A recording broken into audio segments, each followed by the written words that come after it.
economy. Before that, already we have covered our first part of this chapter. And in this part, we have just seen about the different type of activity: primary activity, secondary activity, tertiary activity, and the comparison of all three activity. And to see the first part of this chapter, you can see the description box. Here you can see the link of the first part. So now we'll continue the second part of this chapter. So now our next topic, that is how to create more employment. Okay, because in this previous part you have seen about the same, that in our country India, because so many people are engaged in the primary activity, and in this way you have seen about the discussed unemployment, and so many unemployment is there. So one question is in front of us, that is how to create more employment. It is very much important for the development of any country to give the more employment facility, or to give the more employment to the people.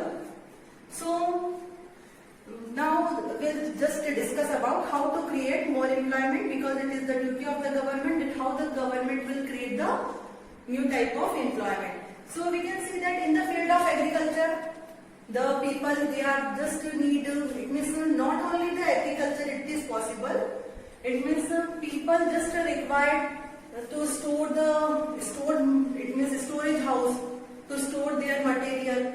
Okay, and in this way they just want the good type of transportation system, good type of road is also there. If this good type of roads are there, so they can easily send their material to any part of the country. So in this way we can see that if the government is constructed any road, if the government will construct any type of dam, so in this way the more employment will create from the government side. Because if the government will making any road, so to making the road, more number of people are required to preparation of it. So in this way more number of people will get the employment. So in this way, to prepare the road, to prepare the dam, more number of people are required. In this way the government will create the employment.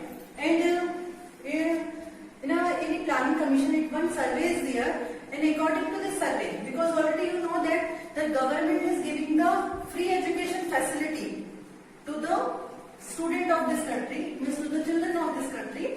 So in this way one survey is there, and in this survey now also so many schools are there, government schools are there, but then also it means only some, we can say that less than 50% student, or less than 50% of children is going to the school, and other children, they are not going to school because they are just it means we can say that they are the workers, the child labor is there. Okay, and if we can say that if all this 50% children will go to the school, so in this way more number of schools is required.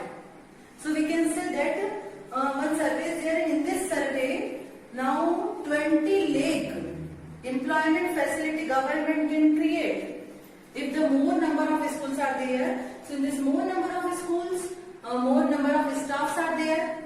So in this way they can get the employment. In the same way, if the government will improve their medical facility, okay, so more number of hospitals are there. So in this hospital the doctors are required, the staff are there, the staff and the nurses are required. So in this way also government create the more number of employment. It means in this way the government can create the employment. So regarding this, the government has started one more concept, that is the right to work. And in this way, it means right to work, it means compulsory work for all the people. Okay, so in this way the government has started, it means government has just started this concept in 200 districts, and after that just government adding 130 more districts. It means right to work, it is just to add this concept, more number of districts, and now the government is also thinking about some villages also right to work. So in this way we can say that the government has started one more concept, that is we can say that Manrega. Okay, so you can see that the concept, that is the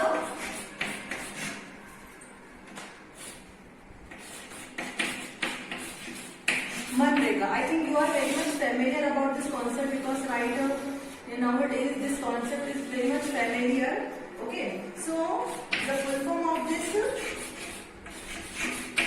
Manrega, that is Mahatma Gandhi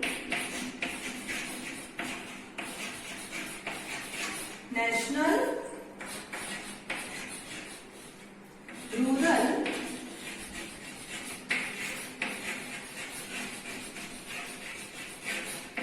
Employment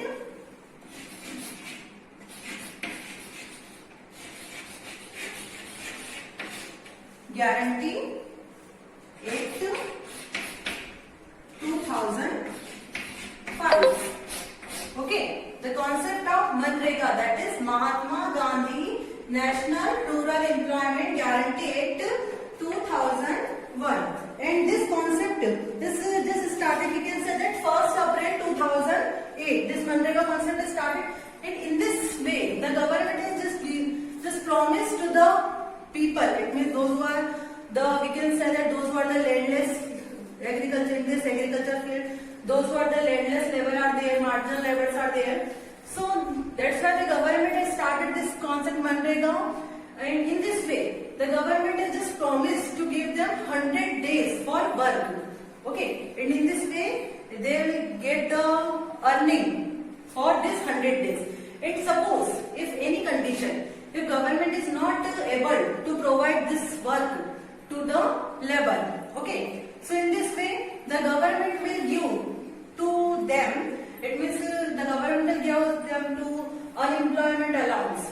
Okay, so some additional money the government will pay to the worker. So the government will start this concept, that is the Mahatma Gandhi National Rural Employment Guarantee Act 2005, and in this way we can say that in this all the things, it means to creating the more number of roads, to creating the dams, and to just create the more demand in the agriculture field, and to establish more number of schools, to establish more number of hospitals, and with the help of right to work, with the help of this Manrega, the government can create more number of employment. Okay, so now we'll discuss about the organized sector and inorganized sector. That is our next topic. On the basis of nature of economic activity, because here we are discussing about the economic activity. So on the basis of nature of economic activity, there are two type of sectors are there, and that is your next topic of the chapter. So the next topic, that is the division of sector, is organized and unorganized sector. So one by one we discuss about the organized sector and unorganized sector.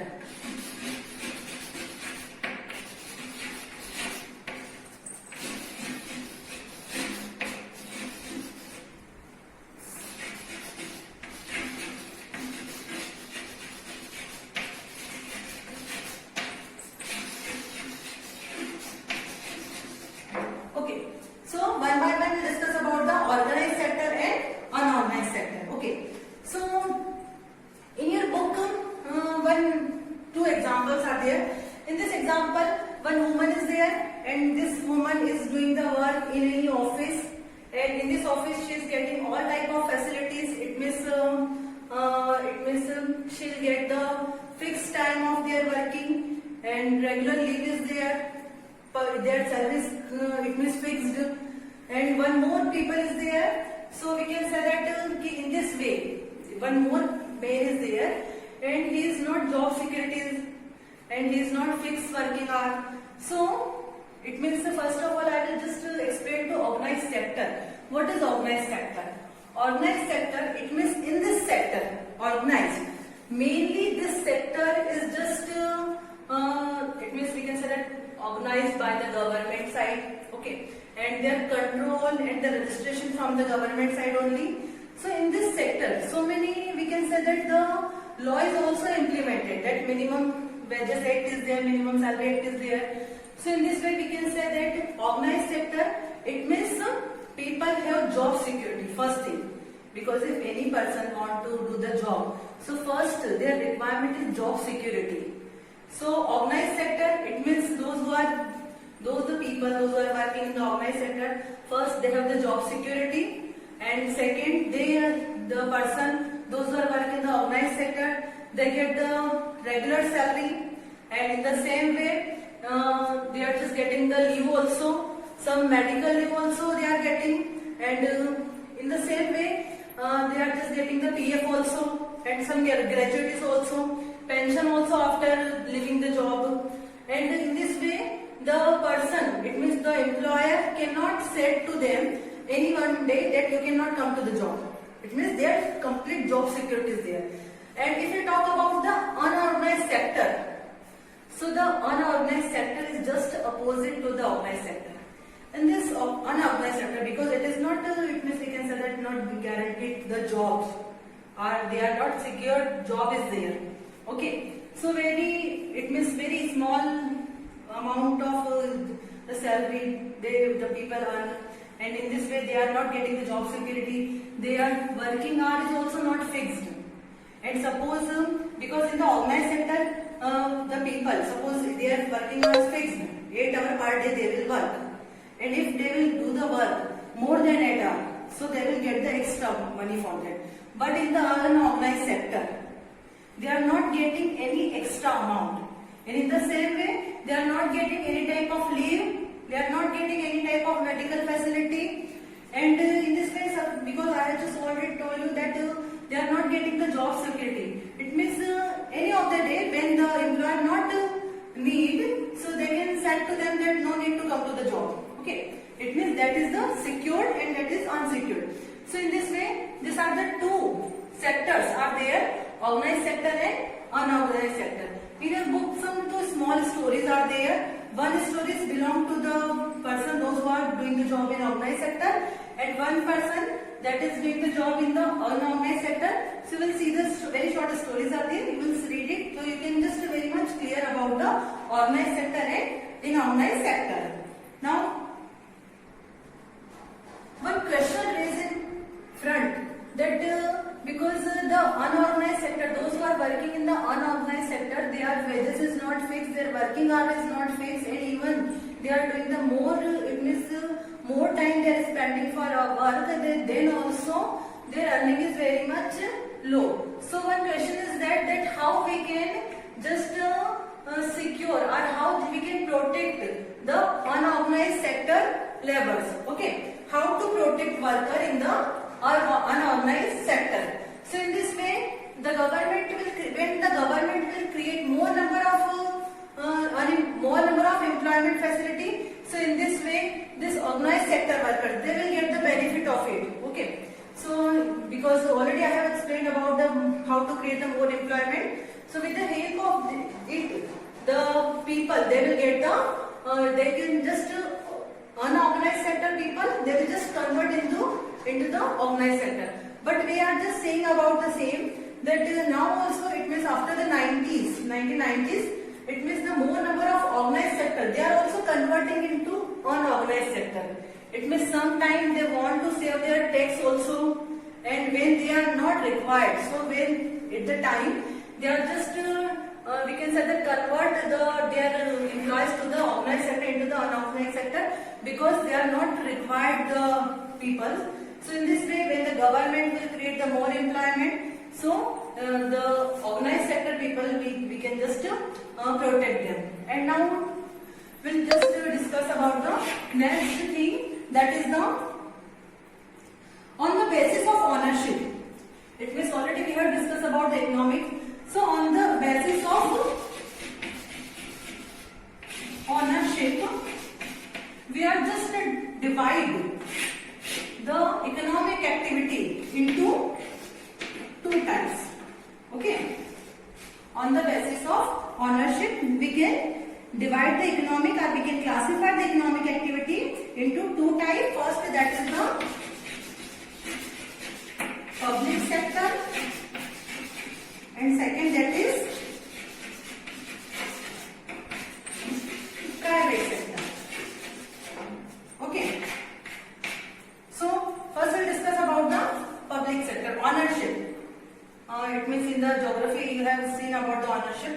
So on the basis of ownership, we can just classify the economic activity into two parts. That is first, that is public sector, and second, that is private sector. Public sector, it means in this activity, it is just organized by the government. So many things, government, it means so many facility government provide to the people of this country. It means government is provide the railway facility, electricity facility, road, dam, this type of so many facility government provide to the people. And in this way the government will create the employment. And some we can say that private facilities, or we can say that the private sector. It means Tata, Reliance, this type of we can say that companies there, and they are just create the employment, but this sector is known as the private sector. Okay, so in this way you can see that providing education, sometimes providing education, because already government is providing the education, government is providing the medical facility. Okay, so when this government provides this facility, it is known as the public sector. But now also in private sector, they are also it means taking this facility in their hand. So many private schools are there, so many private hospitals are there. So in this way, they are just to provide the facility to the employment to the people. Okay, so on the basis of ownership, this activity is just classified into two types, public and private. So in this part, you have seen about we have just discussed about that how the government will create the more employment. We have discussed about the organized sector. We have discussed about the unorganized sector, and on the basis of ownership, we have discussed about the public sector and the private sector. Okay, so here our complete chapter, that is the sector of Indian economy, it is covered. So please go through this chapter. First of all, just read this chapter, and with the help of part 1 and with the help of part 2, you can just easily understand all the things in this chapter. So please go through this chapter. Thank you.